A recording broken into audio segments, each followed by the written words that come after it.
Hello Bhargava. Hello ಅಮ್ಮ. ಏನು ಮಾಡ್ತಾ ಇದೀಯಾ? ನಾನು ಗೋಳಿ ಎಲ್ಲ ತೂತೊಳಗಿಡ್ತೇನೆ. ಹೌದಾ? ಯಾಕಂದ್ರೆ ಅದೆಲ್ಲ ನಾವು ಕೋಲ್ಡ್ ಮಾಡಬೇಕಲ್ಲ, ಎಷ್ಟು ಗೋಳಿ ಇದೆ ಅಂತ ಅದಕ್ಕೆ. ಹೌದಾ? ಹಾಂ, ಇಡಪ್ಪ, ಒಂದೊಂದಾಗಿ ಅದ್ರೊಳಗೆ ಇಡಪ್ಪ. ಓಕೆ. ಹ್ಞೂ, ಅವ ಎಷ್ಟು ಕಾಲ very good.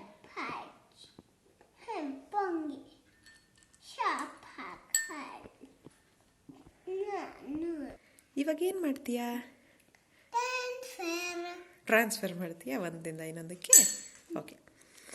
If you carefully observe what Bhargava is doing, he is using 2 porcelain bowls and shifting, he is transferring these from one to the other, and thereby an adult does not have to correct him in saying that it is spilling out.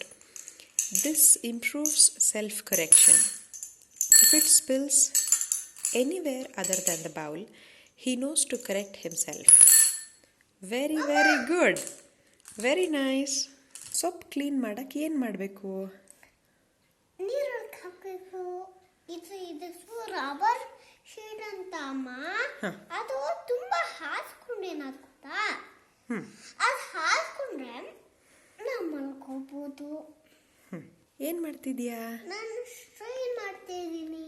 Strain ಮಾಡ್ತೀಯಾ? ನೀರೆಲ್ಲ ತೆಗಿತೀಯಾ ಅದರೊಳಗೆ ಹಾಕಿ? ಹಾಂ, ತೆಗಿ. ಇವಾಗ ಅಕ್ಕಿ ನೀರು ಎರಡು mix ಆಗಿದೆ. ಅಕ್ಕಿನ ಹೇಗೆ ತೆಗಿತೀಯಾ, ಸಪ್ರೇಟ್ ಮಾಡ್ತೀಯಾ ನೀರಿಂದ? ಇದನ್ನ ಸೋಸ್ಕೋತೀನಿ. ಹಾಂ, ಹೇಗೆ ಸೋಸ್ಕೊಳ್ಳೋದು? ನೋಡು, ಹಿಂಗೆ ಮಾಡಿ.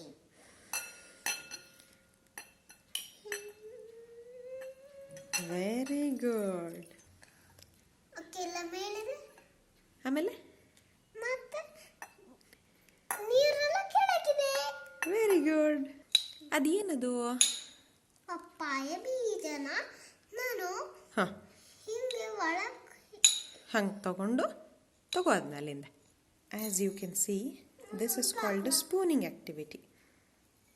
While he is transferring from one bowl to another, he makes sure that it does not fall anywhere on the mat. ಅದು ಹಾಕ್ಬಿಡ್ತೀನಿ ಬಿಡು. Okay. So as you see here, there are various sizes of strainers available that he is using very, very carefully. And this is improving his ability to focus and concentrate, because he is not letting the water spill anywhere else. Grasping a handle, pouring water or grains helps children develop fine motor control. These simple activities isolate single skills children will later need, in combination for more complex processes.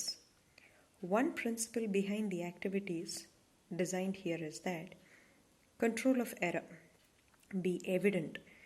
Children learn to correct themselves in their work, eliminating the need for adults to point out their mistakes.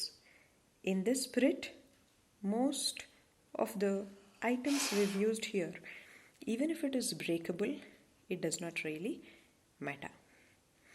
Let your kids enjoy doing activities at home, because it has a huge influence on their personality.